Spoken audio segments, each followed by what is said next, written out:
When you're small, energy's compressed, so you have the force of a 200-pound man behind a fist 1/100th of an inch wide. You're like a bullet. You punch too hard, you kill someone. Too soft, it's a love tap. In other words, you have to know how to punch. I was in prison for 3 years. I know how to punch. Show me. Terrible. You want to show me how to punch? Show me.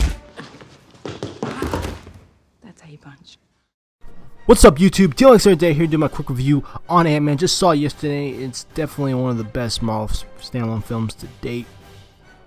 First off, I just want to say it's not one of those big, epic scale action blockbusters like Avengers: Age of Ultron. So don't come into Ant-Man thinking you're gonna get like these big, awesome action set pieces.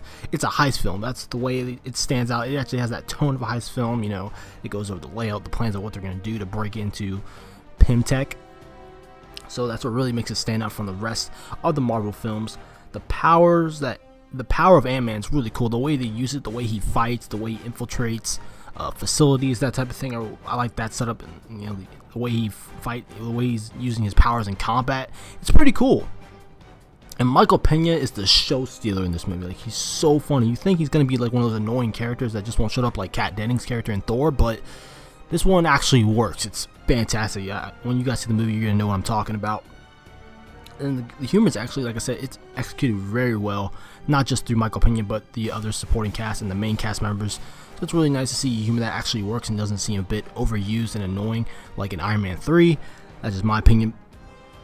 And then the passing the torch part of this film, like, it's not a true origin story, but at the same time it's the origin story of Scott Lang becoming Ant-Man. It's not like the origin story of Hank Pym becoming Ant-Man, which would have been pretty cool, but I'm glad that we're still able to see Ant-Man's origins a little bit here and there.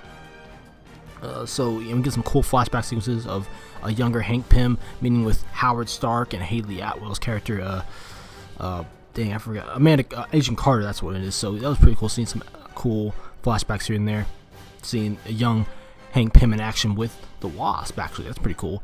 And there's also this fight sequence. I don't know if this is a really big spoiler. There's been some trailers out there that's shown it a bit, but Ant-Man versus Falcon.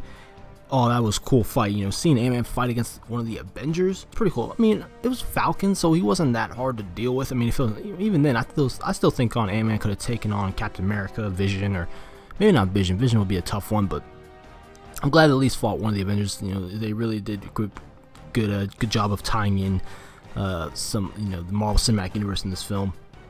And there's a mid and an end credit scene for this one. There's 2 post credit scenes in Ant-Man, so you want to stick around for the whole film. Like, honestly, they're both pretty darn good. One's is more towards the Ant-Man side, the other one's more towards Civil War, so keep a lookout for that one. I actually did a video on that. I gotta say, I thank you guys for viewing that video for the end credits, mid credits. I did not expect to get that many views at all, so I really appreciate it. Also, everybody gets their chance to shine in Ant-Man. None of the supporting characters felt useless. Honestly, neither did the main cast. Like, everyone got a chance to shine. Everyone got to have their moments with being the hero in some shape or form in Ant-Man. Then the last part of the positives here are the father-son, father-daughter relationships between, like, Scott and Hank Pym and Hope, Hank Pym and Darren Cross, you know, that type of thing. I like that dynamic, and Scott and his daughter, I mean. So all these different relations that it actually worked well together. Some of the negatives, I would say, Hank Pym keeping a secret about Hope's mom, Janet Van Dyne, which was the original Wasp. I mean, that was really unnecessary for him to keep a secret that, well, I don't know if I should spoil it, but just keeping secrets in the family is definitely not a good idea. Let's just say that. Then another negative would be Yellow Jacket probably being a bit of a one-off. I mean, he's cool, you know, his suit looks cool and all that, but there's just not much to the Yellow Jacket character. I'm not saying Darren Cross overall is a character, but the Yellow Jacket part was a bit, I don't want to say underwhelming. It just didn't make him a memorable villain like Loki or something like that. Overall, I think this is one of the best standalone Marvel films to date. Got some great tie-ins with the Marvel Cinematic Universe, well-executed humor, and impressive action sequences with Ant-Man's shrinking powers. So I really did enjoy this film, so you better go check it out. It's the end of Phase 2. It's definitely a great end to Phase 2, I'm not gonna lie. I can't wait for Captain America Civil War, seeing Ant-Man in action again. Maybe he'll become Giant Man, who knows. But let me know what you guys think in the comments about Ant-Man. Like, subscribe, more content to me on Ant-Man and other films in general. I'm DMLX. I'll see you in the future.